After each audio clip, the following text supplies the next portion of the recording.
Welcome back to Coffee and Conversation.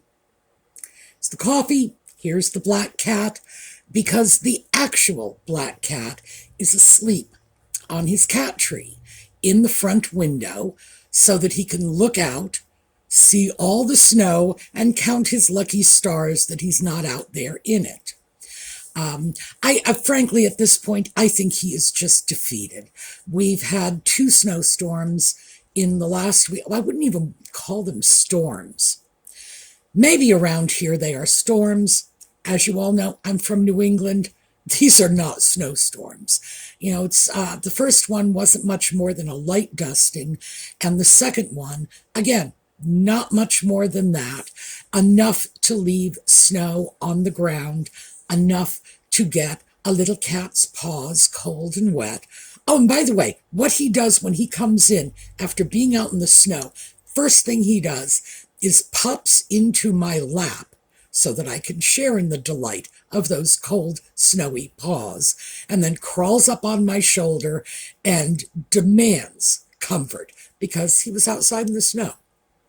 So I think at this point he's reconciled himself to the fact that the weather is terrible and he's just sleeping it off. At least I hope that's what's going on. So today I thought we would talk about something that has been raised in the comments on several different occasions, and that is your interest in dealing with cleaning, organizing, and decluttering. So when we come back, we are going to talk about the 3 trendiest methods that are currently in vogue, and we're going to talk about how to take the bits and pieces we like from each of those methods and see if we can't apply them to our own lives, because frankly, I'm not a big fan of trends. Trends are only useful if they help us. So when we come back.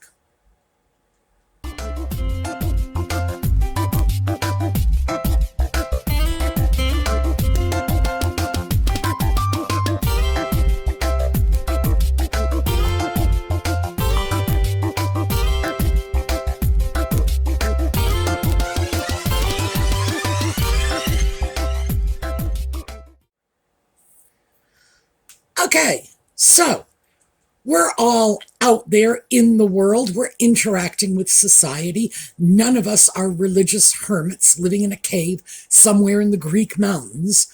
We know that cleaning and organizing has sort of become a topic of fad lately.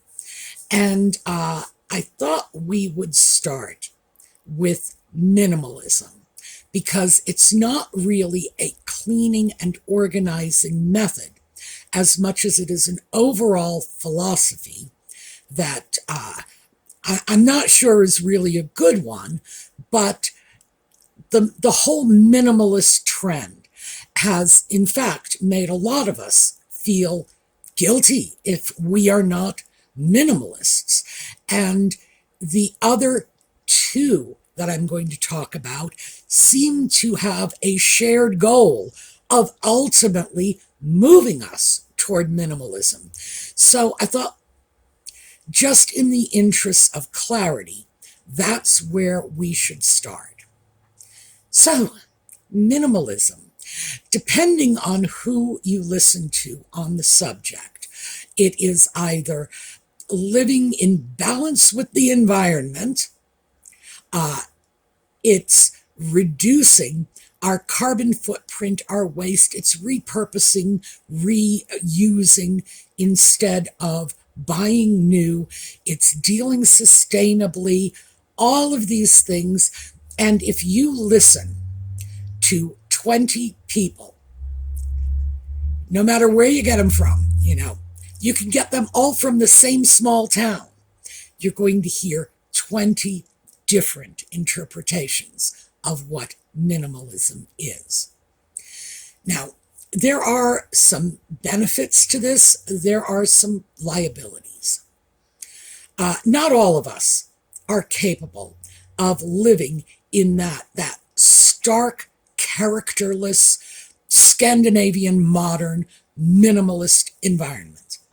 I am not. Well, look around. It's like you could, this is my living room, and you can see just from this tiny little corner that no, minimalism is not my thing. I can look at it and say, oh, isn't that lovely? But could I live with it?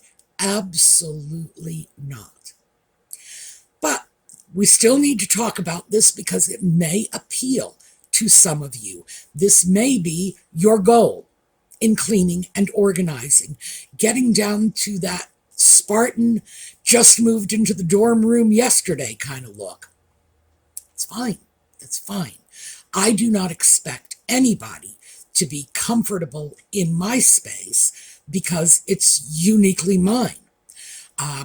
So certainly I have no problem with the fact that many of you are going to choose a different path. It's wonderful. That's the way it should be. Overall, minimalism is, and getting away from the philosophy, minimalism is reducing the amount of stuff we have, stuff we buy, stuff we maintain.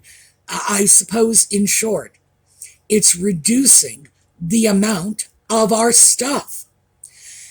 There are some great advantages to this. First of all, it's easier to clean a relatively bare room than it is to clean, well, a bookcase full of books that are getting dusty with all that weird stuff on top of it, etc., etc. Oh, and let me see, where here. Let me see if I can get there we go. That piece right there, that's an antique Chinese window screen.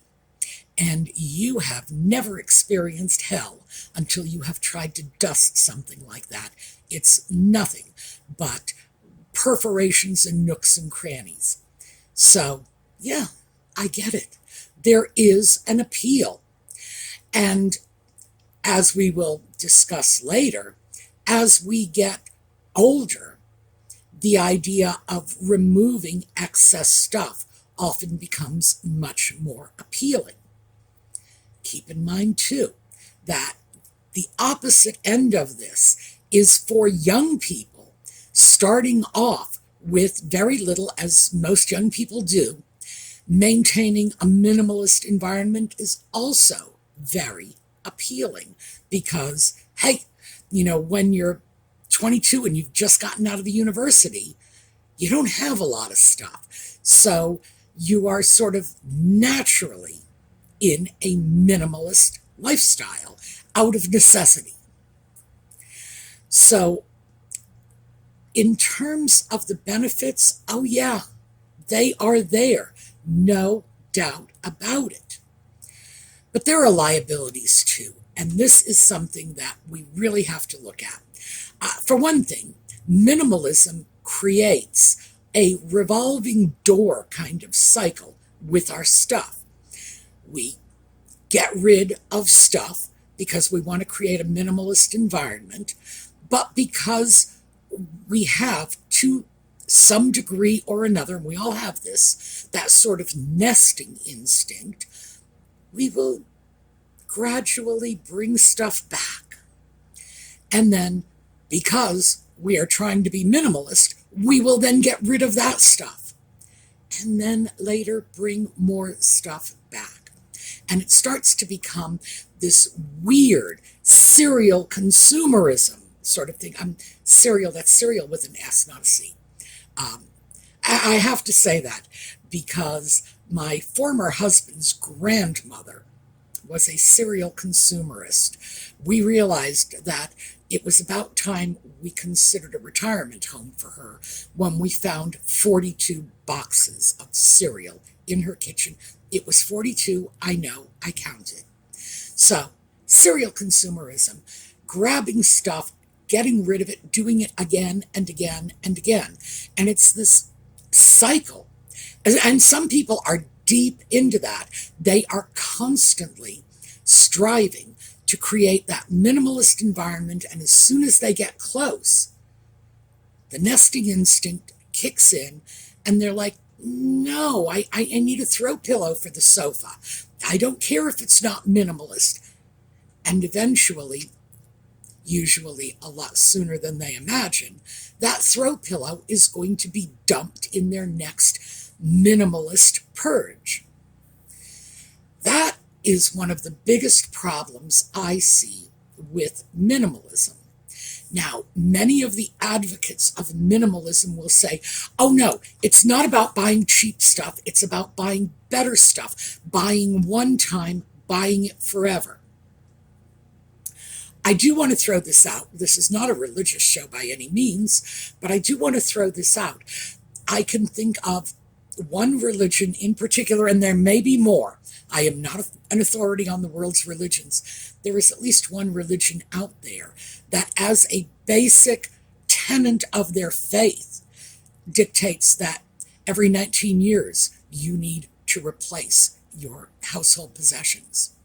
Not sure why that is, but it's actually a religious duty for some people. So that is just, what I consider to be an amusing little aside. But not everybody really can or wishes to make that one perfect purchase now that will last them until they're gone, until they're buried. And there can be a number of reasons for that. I've known people who have said, I'm not buying expensive furniture until the kids are grown up and out of the house, because you wouldn't believe what they do to the chairs and the sofas. I have known other people who will say, yeah, well, I have cats or dogs, and they're hard on the environment in my house. So no, why would I go out and get a $4,000 leather sofa that my cat is going to use as a scratching post? For me, that's probably the main reason I don't do much with leather furniture around here, because Audie would consider that an invitation. We don't always think like that. I'm going to buy this and I will love it forever.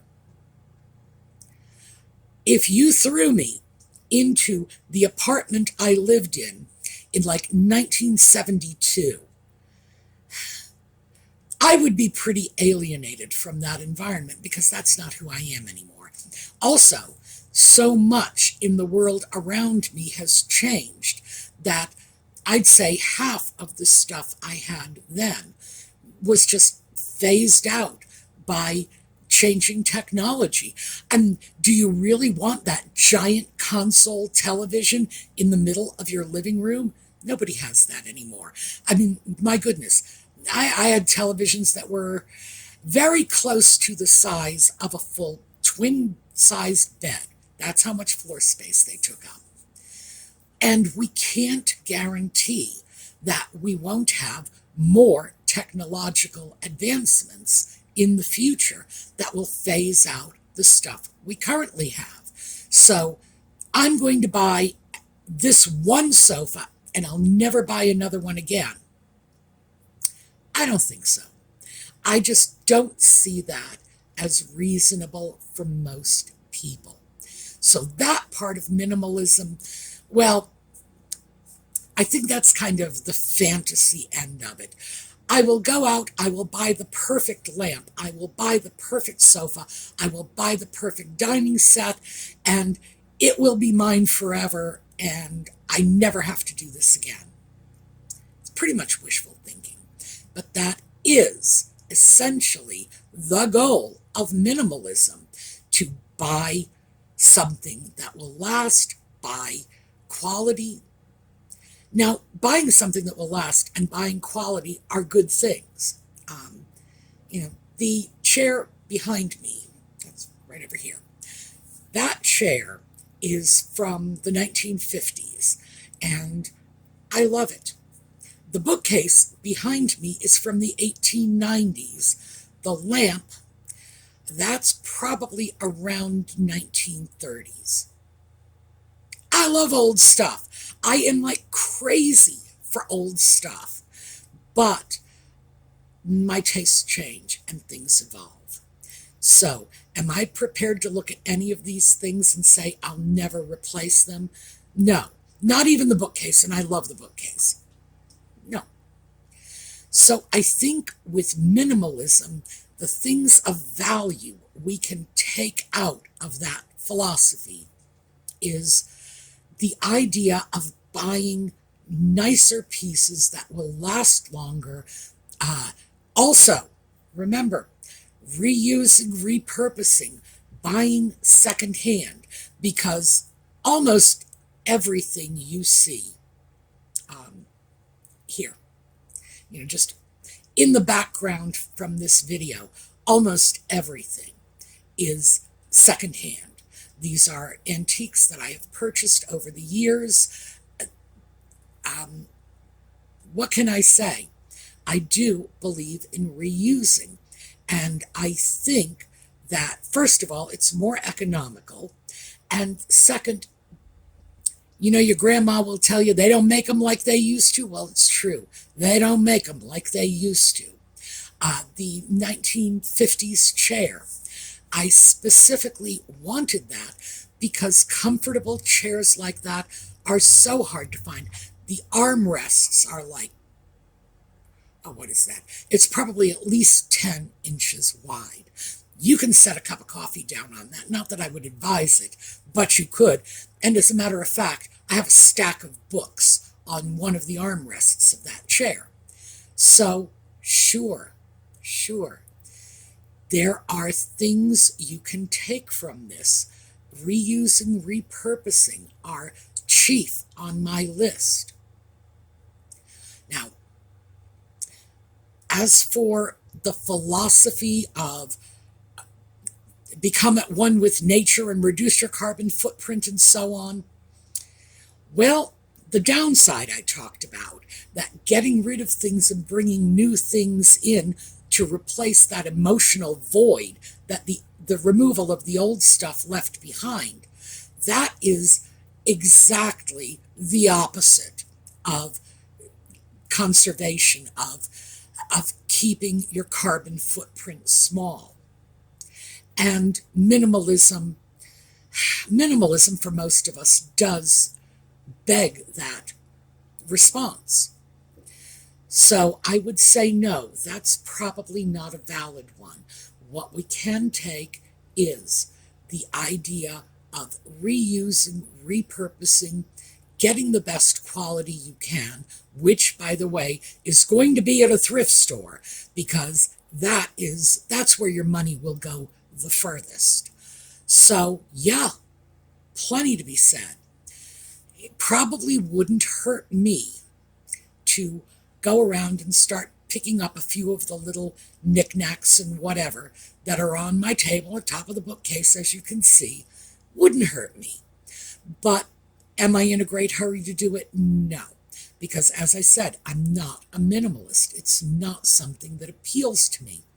But could a person who does have a minimalist mindset come in here with a large box and just start dumping, and then they might be a little more comfortable in this environment? Sure. And all that tells you is that if that's the way you're going, yeah, you can do it. And you should do it if that's what you like. But overall, I think minimalism is something that has a very, very limited appeal. And those of us who are sitting around saying, I should become more of a minimalist, my life will be easier, I think we're kidding ourselves. So I wanted to throw that out so that we could scoot it aside. So next up is KonMari. And that is a system that was developed for the purpose of cleaning and organizing by a Japanese woman named Marie Kondo. So you got Kondo Marie, that's where KonMari comes from. And her philosophy is, if it doesn't spark joy, get rid of it. Now, obviously that's the haiku version of it, because she writes books about this stuff all the time. For her, And this is important to remember. There is a certain spiritual element in what she is doing. She had been, I think it was in the Shinto faith, she had been a Shinto temple worker. I'm just going to throw that out. The woman has a religious tracking in her past. So this is a bit spiritual. She has a whole variety of systems. How to fold your clothes to maximize your drawer space, and, if it doesn't spark joy, ditch it, etc., etc.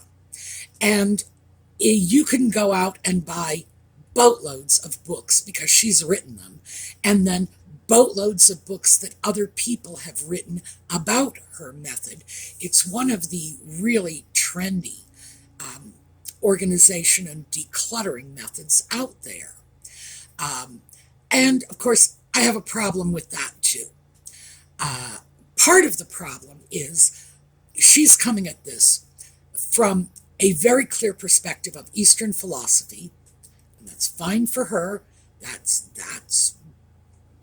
I am not in any way trying to disparage the woman's religious beliefs, not even close. It's just that they are not mine. So, is that something that is fulfilling for my spirit? No. I like stuff. The problem with the whole KonMari method is that the end result is that very sterile, very minimalist look. Now, keep in mind, in the Japanese culture, that is considered the essence of great beauty. As far as they are concerned, less is more.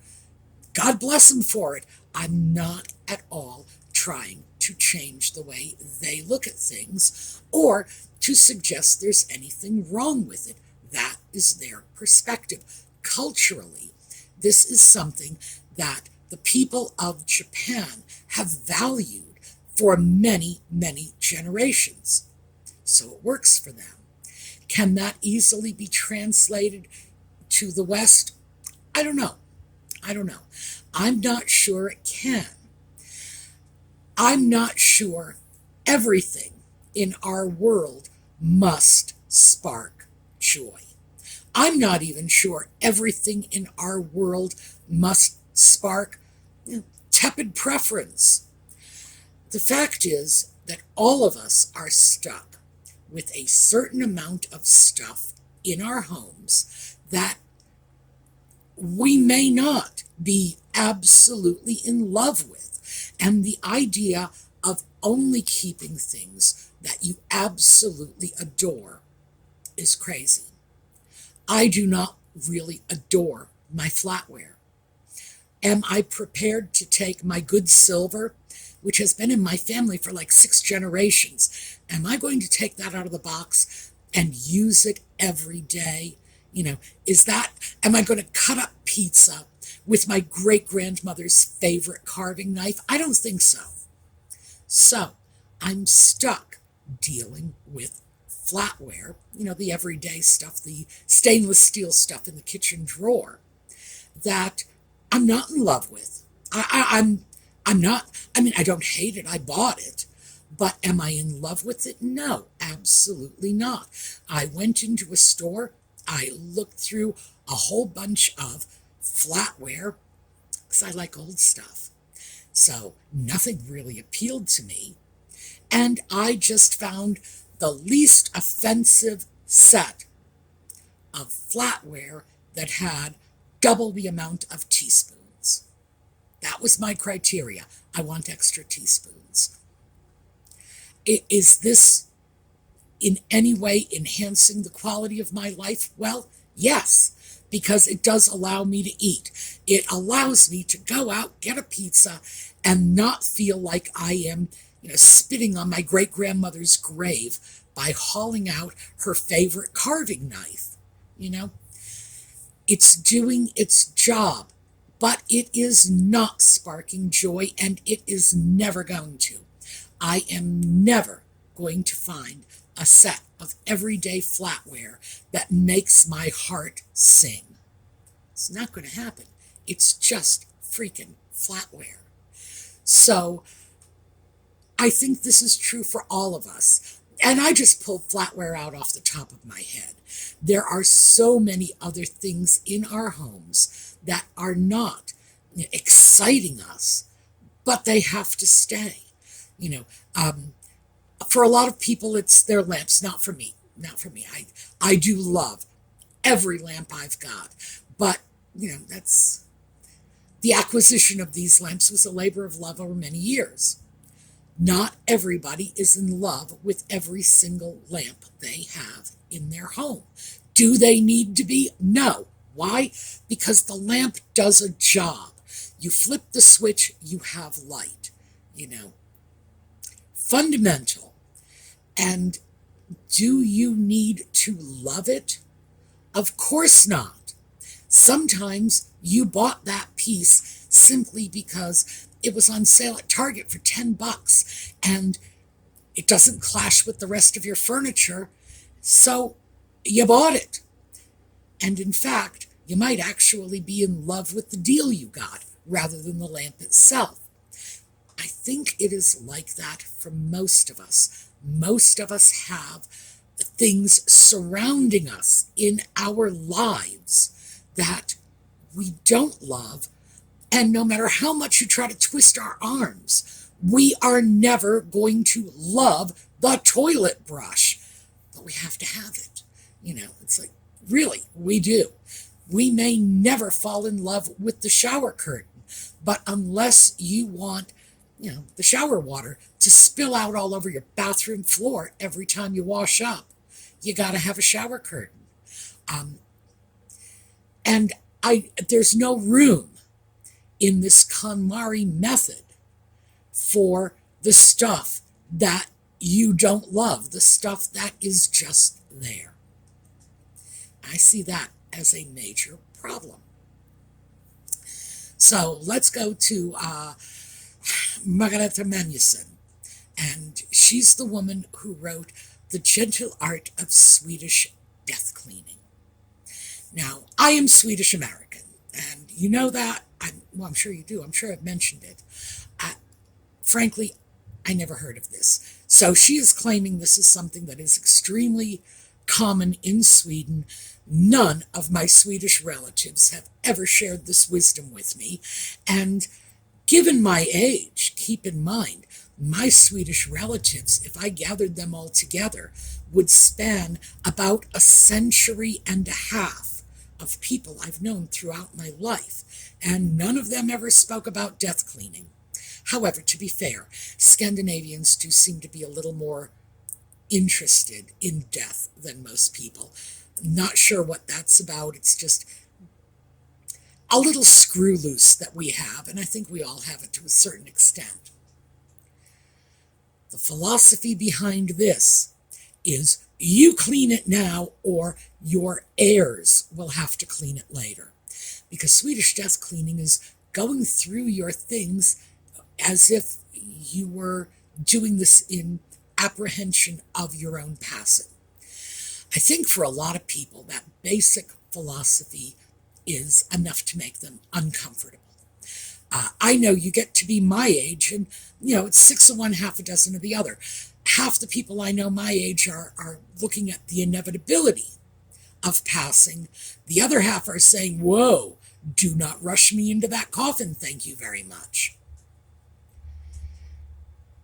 The idea of cleaning things out now while you can, while you are the person who knows what these things are, what their value is. We'll talk a little more about that in a minute. Where you might like them to go after your passing. That's hard to beat. That really is something that we can do because it's our stuff. There's an appeal in that. So, the value of the stuff, I want to pick up on that. Here's a problem. Most of us think our stuff is worth a lot more than it is. So, Many of us, when faced with downsizing, decluttering, we will look at things and say, well, I can't get rid of this, it's very valuable. Or I'm going to list this on eBay for $6,000. By the way, I've seen people list the craziest things on eBay for the most obscene amounts of money, and you've really got to wonder what they're thinking. And consequently, nobody's going to buy it, so it's not going to go anywhere, or you're going to determine that it's way too valuable and you can't part with it. Because let's face it, most of us have the stuff around us because we acquired it and we want to keep it.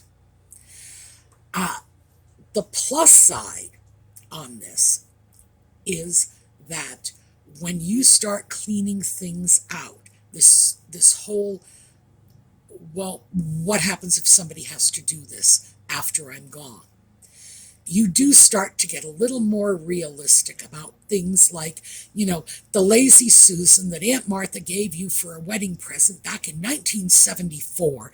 It was great with the fondue pot. Remember that from 1974? But when was the last time you used it? When was the last time you even took it out of the box? A lot of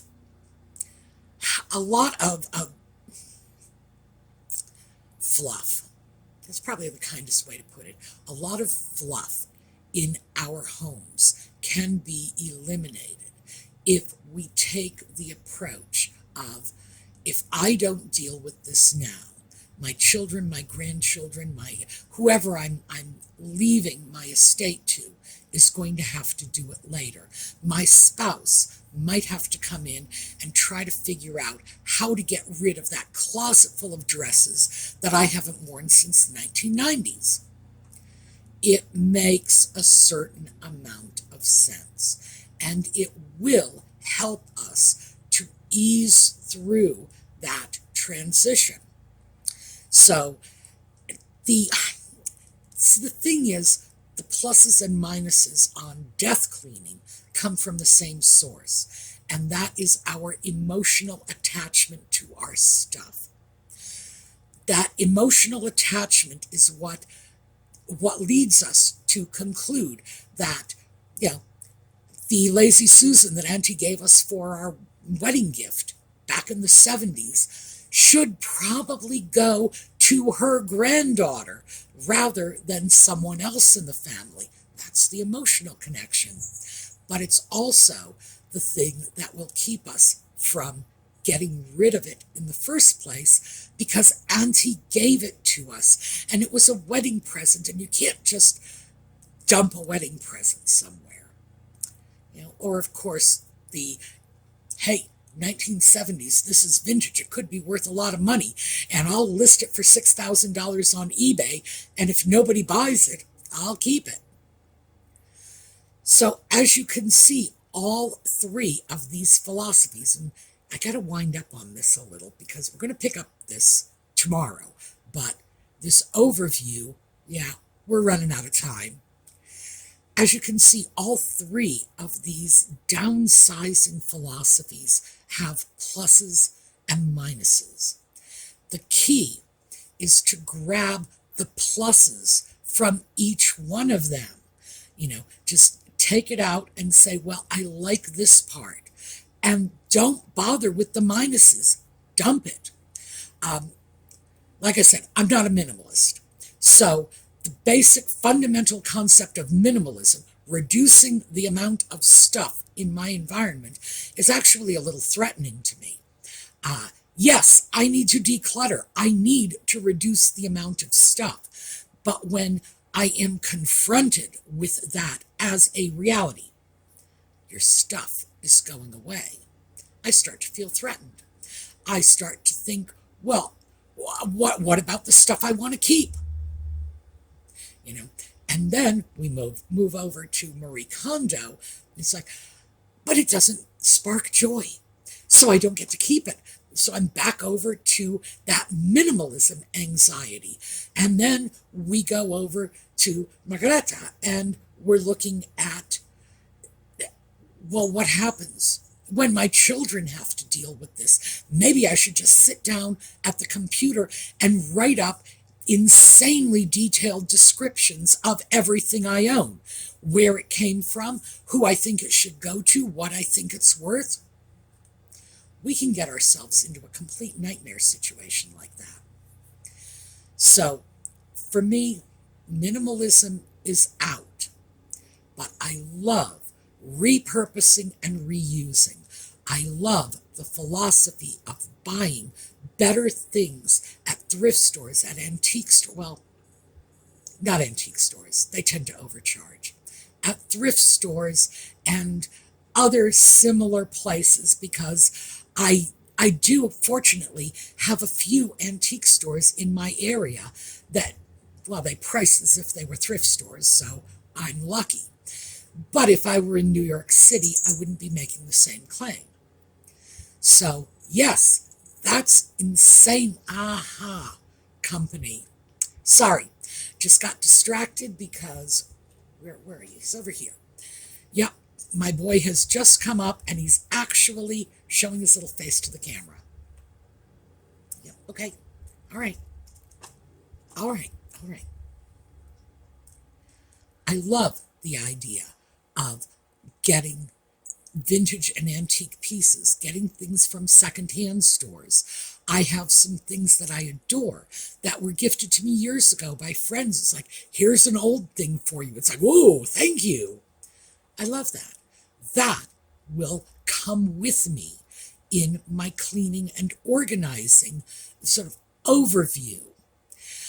When I start to look at things like Marie Kondo, yeah, I need to do a better job of organizing my drawers. I don't like her method. It just doesn't appeal to me. And frankly, I really don't think it's suitable for the things I have in my drawers. I do it a little differently. But the overarching philosophy of, fold your things into tiny little packets so you can see where they all are, very appealing. I like that. The idea, however, of living in one of those minimalist Japanese environments, I can think they are very beautiful, but I will not call that home. That's the part that I'm going to remove. Also, I do not believe that everything in my home must spark joy.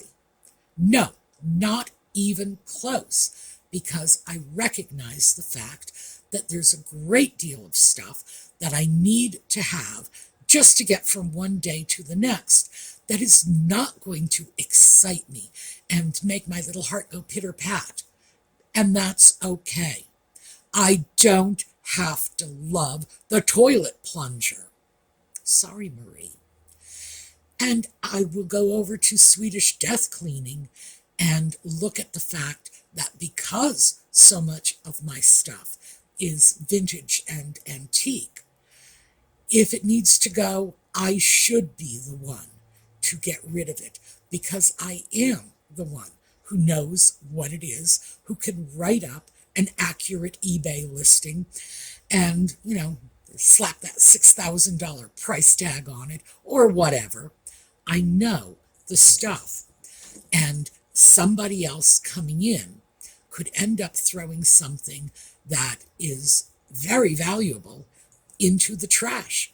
Somebody could walk in here and say, well, that's just an old Barbie doll, let's throw it away, because they don't recognize that old Barbie dolls are valuable.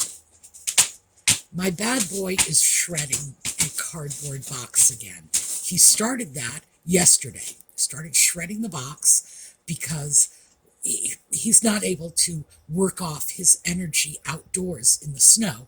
So he comes back in still full of energy, and he's shredding boxes. I've got a mess to clean up this weekend, but I'm not going to do anything until the snow goes away, because he's going to continue doing this. So there's my little Audie digression. So anyway, I've grabbed little bits and pieces out of all three systems, things that I can make work for me. I have rejected out of hand the minimalist notion of get rid of all this stuff, because I know that rather than leading to less crazy consumerism, it's only going to lead to more. Maybe not today, but next month, next year, because I will feel the loss. When I look at Marie Kondo and that sterile environment that seems to feed her soul, that clearly sparks joy for her. That sparks misery for me. And when I look at Swedish death cleaning, all I can think of is, good heavens, don't lay all this emotional baggage on me, because it's not making me happy, and it starts to create blocks in my head, and I'm starting to think, I'm not going to do this, because why would I prepare for my own death? That is fatalistic thinking, at least in my opinion. Oh, and keep in mind, like I said, Swedish American. And if I find it fatalistic, imagine what the average American thinks of it. So yes, there are some things that I love about all three methods, and some things I hate about them. Some things that if I had to live with it, I would be in a state of abject misery all the time. And that's what we're going to deal with tomorrow. How to pick and choose what the elements are that will appeal to you, and what the elements are that you can just toss out. And remember, you can pick anything you want. You know, it's like going into a Chinese restaurant, one from column A, one from column B. You're eating it, you decide. So you get to pick what you want, you get to toss what you want, and you can create your own sort of cleaning philosophy. All right, before we go, very, very quickly, this is another one of the scarves from Elizabeth's late mother, and this is beautiful. This is one of the first scarves I picked and said, oh, that's staying with me, mostly because, as I've mentioned, dark green, olive green, this sort of, I'm just going to say green, is one of my neutrals. And when I saw this, you know, red and blue and green, that'll go with everything I own. So, stays. And thank you, Elizabeth. I do love this one. We are going to take a look at a slideshow on the way out. Thank you all for your cat pictures. Oh, and your dog pictures, because we did get a number of dog pictures. Mostly it's cats. And I have been already working on making slideshows from them. And with any luck at all, I will have a new pet slideshow to go with this video, but I can't promise it. Usually, the slideshows take almost as long to create as a whole video. Anyway, I am so over time, it's not even funny. So we are going to sign off here and now, and we're going to pick this up tomorrow. More cleaning and organizing. So, in the meantime, have a terrific day.